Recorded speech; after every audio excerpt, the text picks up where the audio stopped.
ये कहानी तब शुरू होती है जब साइमन हॉस्पिटल के बेड पर उठता है, पूरी तरह से कंफ्यूज्ड। उसे कुछ याद नहीं कि वो वहां कैसे पहुंचा। डॉक्टर न्यूमैन, जो कुछ समय के लिए में मदद कर रहे बच्चों के डॉक्टर हैं, शांति से बताते हैं कि पैरामेडिक्स ने साइमन को पिछली रात उसके घर के बाहर गिरा हुआ पाया था। उसके पेट को पंप करना पड़ा। मूड हल्का करने के लिए न्यूमैन साइमन को एक लॉलीपॉप देता है और फिर चौंकाने वाली खबर देता है, साइमन का दिल लगभग 2 मिनट के लिए रुक गया था। डॉक्टर उसे वापस ले आए। जब न्यूमैन साइमन की याददाश्त चेक करता है तो साइमन को अपनी पर्सनल बातें आसानी से याद आ जाती हैं, लेकिन उसे लगता है कि साल 2000 है। उसे अपनी पत्नी के बारे में भी कुछ याद नहीं है। न्यूमैन उसे सच बताता है, असल में ये 2002 है और उसकी पत्नी का नाम एना है। साइमन ने अपनी जिंदगी के 2 साल खो दिए हैं। साइमन घटना वाली रात की कड़ियां जोड़ना शुरू करता है। वो सड़क पर बारिश में लेटा हुआ था जब ट्रेविस नाम के एक अर्दली ने उसे पाया और हॉस्पिटल ले आया। डॉक्टरों की एक टीम उसे बचाने के लिए बहुत मेहनत कर रही थी। उसका दिल रुक गया और उस पल साइमन की आत्मा उसके शरीर के ऊपर तैर रही थी, डॉक्टरों को छाती दबाते हुए देख रही थी। जब उन्होंने डिफिब्रिलेटर का इस्तेमाल किया तो उसकी आत्मा वापस अंदर आ गई। पूरी तरह जागने से पहले साइमन ने नर्स क्लेटन को न्यूमैन से ये कहते हुए सुना कि उसे जहर दिया गया है और पुलिस को बताना जरूरी है। हालांकि न्यूमैन पहले और टेस्ट करना चाहता था। वर्तमान में वापस न्यूमैन साइमन को शॉर्ट टर्म एमनेसिया बताता है और उसे भरोसा दिलाता है कि उसकी याददाश्त धीरे धीरे वापस आ जाएगी। कुछ देर बाद एक गोरी औरत कमरे में दौड़ती हुई आती है और राहत के साथ साइमन को गले लगाती है। वो उसे किस करती है, लेकिन साइमन कोई जवाब नहीं देता। वो अजीब तरह से उसे अपनी याददाश्त जाने के बारे में बताता है और वो औरत टूट जाती है, रोते हुए कहती है कि उसके पास कुछ नहीं बचा है, फिर कमरे से बाहर निकल जाती है। साइमन उसका पीछा करने की कोशिश करता है, लेकिन ट्रेविस और न्यूमैन उसे रोक लेते हैं, ये कहते हुए कि कमरे से कोई बाहर नहीं गया। कंफ्यूज होकर साइमन न्यूमैन से भिड़ जाता है, जो कहता है कि उसने पहले ही एना को एमनेसिया के बारे में बता दिया था। तभी एना नाम की एक दूसरी औरत आती है और साइमन को प्यार से गले लगा लेती है। साइमन अब बहुत कंफ्यूज है कि वो गोरी औरत कौन थी। न्यूमैन साइमन की यादों को फिर से जोड़ने में मदद करने के लिए एक जिग्सॉ पजल का इस्तेमाल करता है। एना बताती है कि वो घटना वाली रात साइमन के साथ नहीं थी। जब वो पुराने मोहल्ले में था तब वो घर पर थी। साइमन को लगता है कि वो अपने भाई पीटर से मिलने आया था, जो अपने मरे हुए माता पिता के घर में रहने आया था। एना एक बड़ा खुलासा करती है, पीटर की मौत उसके और साइमन के मिलने से पहले ही हो गई थी। साइमन घबरा जाता है। न्यूमैन एना को रोक लेता है और साइमन को अपने विचारों पर काम करने देता है। साइमन जोर देकर कहता है कि वो कल रात पीटर से मिलने जा रहा था और न्यूमैन को एहसास होता है कि साइमन उस आखिरी दिन के बारे में बात कर रहा है जो उसे असल में याद है, साल 2000।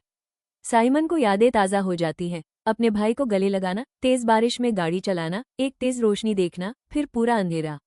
वो फूट फूट कर रोने लगता है। एना उसे बताती है कि उनके मिलने से पहले उसका एक गंभीर कार एक्सीडेंट हुआ था, हालांकि उसे पूरी जानकारी कभी नहीं पता चली। उसे बस इतना पता था कि वो उस रात पीटर से मिला था, जो अजीब था क्योंकि भाई अपने माता पिता की जायदाद को लेकर लड़ने के बाद से अलग हो गए थे। जब साइमन एना के साथ हॉस्पिटल के कॉरिडोर में चलता है तो वो देखता है कि ट्रेविस उसे शक से आंख मार रहा है। एना खाली जगह भरती रहती है। 2 साल पहले कार एक्सीडेंट के बाद साइमन को इसी हॉस्पिटल में लाया गया था। वो हाल ही में शहर वापस आया था ताकि पीटर की मौत के बाद से छोड़े गए अपने परिवार के घर को बंद कर सके। उसका प्लान फर्नीचर पैक करके सफाई करना था। न्यूमैन का कहना है कि शायद क्लीनिंग प्रोडक्ट्स के धुएं ने उसे जहर दिया होगा। लेकिन साइमन को एक परेशान करने वाला नजारा दिखता है, सीढ़ियां और टूटा हुआ कांच। जब न्यूमैन बाहर निकलता है तो एना अचानक साइमन को थप्पड़ मारती है और उसे नाटक बंद करने के लिए कहती है। वो उस पर अपने भाई को मारने का इल्जाम लगाती है और पूछती है कि क्या वो सच में इसके लायक थी। इससे पहले कि साइमन कुछ जवाब दे पाता, ट्रेविस उसे एमआरआई स्कैन के लिए ले जाने के लिए अंदर आता है और एना इस मौके का फायदा उठाकर चली जाती है। एमआरआई मशीन के अंदर ट्रेविस इशारा करता है कि शायद किसी ने जानबूझकर साइमन को मारने की कोशिश की होगी। साइमन इसे टाल देता है और धुएं वाली थ्योरी दोहराता है। ट्रेविस अजीब तरह से जवाब देता है, कहता है कि सब मरते हैं, लेकिन क्यों और कैसे, असली राज है। मशीन में अकेला छोड़ दिया गया एक अजीब अजनबी कमरे में आता है और साइमन को कुछ इंजेक्ट करता है। बंधे हुए और हिल नहीं पा रहे साइमन बेहोश होने से पहले मदद के लिए चिल्लाता है। साइमन हॉस्पिटल के एक वार्ड में चीखते हुए उठता है। दूसरे मरीज उसे घूर रहे हैं। एक अलग डॉक्टर ट्रूमैन उसे शांत करने की कोशिश करते हैं। जब साइमन बताता है कि एमआरआई रूम में क्या हुआ था तो ट्रूमैन हैरान रह जाता है। साइमन को कल रात इस वार्ड में भर्ती कराया गया था और तब से वो बेहोश है। स्टाफ में कोई डॉक्टर न्यूमैन नहीं है और साइमन की कोई पत्नी नहीं है। ट्रूमैन साइमन को बताता है कि साल 2000 है और कार एक्सीडेंट कल रात ही हुआ था। साइमन घबराकर हॉस्पिटल में भागता है।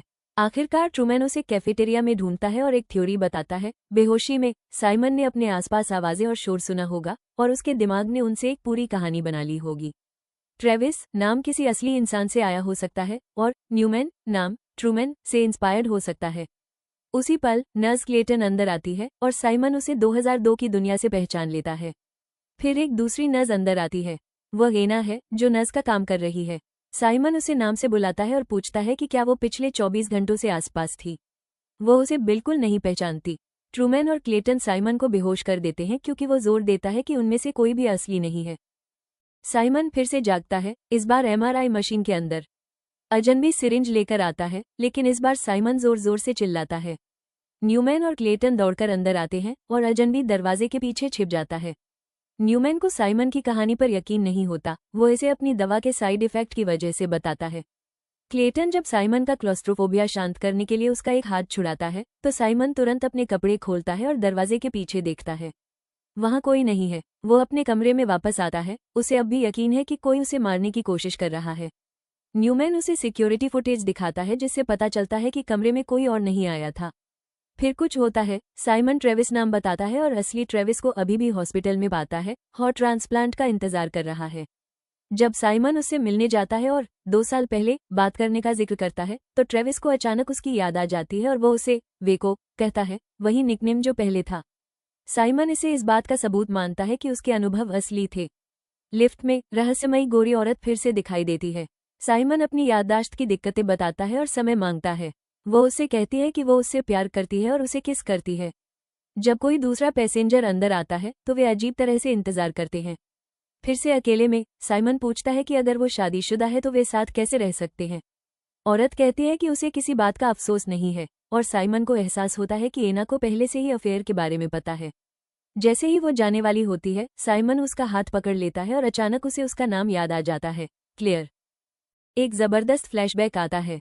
साइमन क्लेयर के साथ एक घर में है, अपने प्यार का इजहार कर रहा है। वे दोनों सोफे पर एक साथ बैठ जाते हैं। उन्हें पता नहीं चलता कि पीटर, साइमन का भाई, उन्हें देख रहा है। लिफ्ट में वापस आकर साइमन को समझ आता है कि उसे अभी अभी एक असली याद आई है। वो क्लेयर से कहता है कि उसे याद है कि वो उससे प्यार करता था और वे गले मिलते हैं। क्लेयर जोर से सोचती है कि क्या उन्हें उनके किए की सजा मिल रही है। फिर वो गायब हो जाती है। 2000 की टाइमलाइन में डॉक्टर ट्रूमैन साइमन को बताते हैं कि पीटर भी एक्सीडेंट में था और बच नहीं पाया। इससे साइमन और पीटर के एक चट्टान के पास खड़े होने की याद आ जाती है। ट्रेविस अपनी होने वाली हार्ट सर्जरी को लेकर डरा हुआ है और साइमन के साथ फिलॉसफी वाली बातें करता है। साइमन, जिसने भविष्य देखा है, ट्रेविस को भरोसा दिलाता है कि वो ठीक हो जाएगा।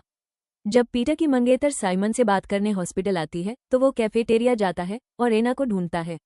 वो कहती है कि वो बस ब्रेक पर है और एक्सीडेंट के बारे में उसके कुछ सवाल हैं। क्लेटन उसे काम पर वापस बुलाता है और फिर क्लेयर अंदर आती है। साइमन ये जानकर हैरान रह जाता है कि क्लेयर पीटर की मंगेतर थी। क्लेयर कहती है कि काश वो वापस जाकर चीजें बदल पाती। साइमन को पीटर के साथ प्यार से फिर से मिलने का एक पल आता है, लेकिन जब वो अपनी आंखें खोलता है तो क्लेयर जा चुकी होती है और एना वापस आ जाती है। एना एक टेप रिकॉर्डर निकालती है और पीटर की मौत से पहले की उसकी आवाज की रिकॉर्डिंग चलाती है। साइमन ने मेरे साथ ऐसा किया। साइमन ने मुझे मार डाला। साइमन टूट जाता है। फिर एना बताती है कि वो साइमन को ब्लैकमेल कर रही थी। एक याद से यह पक्का होता है कि उसने उससे शादी इसलिए की क्योंकि उसने उसे मजबूर किया था। वो ज्यादातर समय उसके आसपास रहने का वादा करती है, फिर चली जाती है। साइमन एना का पीछा करता है लेकिन एक दरवाजे से अंदर जाता है और अचानक खुद को अतीत में अपने माता पिता के घर पर पाता है। वो अपनी और पीटर की जोरदार बहस की एक याद देखता है। लड़ाई के दौरान अतीत का साइमन पीटर को कांच की छत से धक्का दे देता है। पीटर गिर जाता है और कांच के टुकड़ों से घिरा हुआ फर्श पर बेहोश पड़ा रहता है। अतीत का साइमन घबरा जाता है, बजते हुए फोन को नजरअंदाज करता है, पीटर की बॉडी को कार तक घसीटता है और बारिश में गाड़ी चलाकर चला जाता है। इस बीच वर्तमान का साइमन छत से देखता रहता है जब तक कि एक रहस्यमयी अजनबी आकर उस पर हमला नहीं कर देता। साइमन बुरी तरह लड़ता है, हथियार चुरा लेता है और हमलावर को बार बार चाकू मारता है। फिर साइमन हॉस्पिटल के अंदर असलियत में वापस आता है और उसे एहसास होता है कि उसने बिस्तर पर किसी को चाकू मार दिया है। क्लेटन अंदर आता है और बताता है कि विक्टिम ट्रेविस है। साइमन डर के मारे चिल्लाता है, उसका ऐसा मतलब नहीं था। हॉस्पिटल का अलार्म बजता है और सिक्योरिटी वाले दौड़कर आते हैं। साइमन बेसमेंट में भागता है, एना से टकराता है और गुस्से में उसे दीवार से धक्का दे देता है। उसका सिर टकरा जाता है। गार्ड आते हैं और पीछा जारी रहता है। लेकिन जब साइमन दूसरा दरवाजा पार करता है तो ट्रेविस अचानक उसे रोक देता है, जिंदा और साफ, जैसे कुछ हुआ ही न हो। साइमन पूरी तरह से कंफ्यूज हो जाता है। वो ट्रेविस के कमरे में वापस जाता है और उसे जिंदा और ठीक पाता है। साइमन को समझ आने लगता है कि शायद उससे वहम हो गया था। वो क्लेटन से पूछता है कि पीटर असल में कैसे मरा। फिर ट्रेविस अचानक गिर जाता है, खून की उल्टी करता है। उसकी छाती पर घाव दिखाई देते हैं, जो ठीक उन्हीं जगहों से मिलते हैं जहां साइमन ने उसे चाकू मारा था, जैसा उसे दिख रहा था।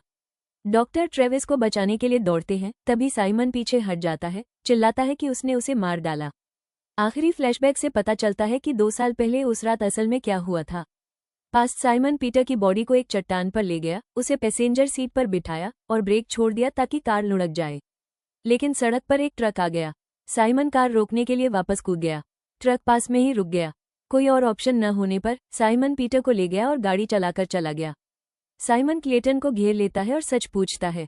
वो उसे बताती है कि पीटर को पैरामेडिक्स लाए थे और उसकी सर्जरी हुई थी, लेकिन उसकी चोटें बहुत गंभीर थीं। उसे लाइफ सपोर्ट पर रखा गया था और वो बच नहीं पाया। एना आती है और साइमन देखता है कि उसके सिर पर पहले जो घाव लगा था वो अब उसके माथे पर प्रेजेंट में दिख रहा है। टाइमलाइन आपस में मिल रही है। वो उसे घर आने के लिए कहती है, लेकिन साइमन मना कर देता है और चीजें बदलने की कसम खाता है। साइमन कैफेटेरिया लौटता है, अभी भी 2002 में। वो न्यूमैन की पजल एक्सरसाइज पर ध्यान देता है और मन ही मन उस रात में वापस चला जाता है जिस रात क्लेयर के साथ उसका अफेयर शुरू हुआ था। इस बार कुछ होने से पहले ही वो क्लेयर को मना कर देता है, लेकिन पीटर फिर भी क्लेयर को साइमन के लिए अपने प्यार का इजहार करते हुए सुन लेता है। क्लेयर पीटर का पीछा करती है, लेकिन वो उसे बाहर निकाल देता है। वह गाड़ी चलाकर चली जाती है। साइमन पीटर को ये बताने की बहुत कोशिश करता है कि कुछ नहीं हुआ, लेकिन पीटर सुनने से मना कर देता है। वे फिर से लड़ते हैं, वही नतीजा। पीटर बेहोश हो जाता है। इस बार बॉडी को छिपाने के बजाय साइमन पीटर को कार में बिठाता है और हॉस्पिटल की ओर ड्राइव करता है। बारिश और खराब विजिबिलिटी में साइमन सावधानी से मुड़ता है, लेकिन पीटर अचानक जाग जाता है, जिससे साइमन का ध्यान भटक जाता है। उसकी कार सीधे क्लेयर की कार से टकरा जाती है, जो उनके पास वापस आने के लिए मुड़ी थी। जब पैरामेडिक्स आते हैं तो उनमें से एक एना जैसी दिखती है। क्लेयर पहले ही मर चुकी होती है। ट्रेविस साइमन की देखभाल करता है, जो पहली याद को दिखाता है। दोनों भाई आखिरकार ठीक हो जाते हैं। जब भाई आखिरकार बात करते हैं तो साइमन हर चीज को लेकर कंफ्यूज हो जाता है। पीटर शांति से उसे बताता है कि क्लेयर ने फोन किया था, उसे जाने का अफसोस हुआ और उसने अपनी कार घुमाई, लेकिन उनकी कार से टकरा गई।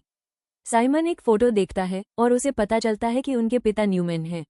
वो टूटने लगता है। पीटर उसे धीरे से बताता है कि वे सब मर गए हैं, जिसमें साइमन भी शामिल है, और अब जाने का समय आ गया है।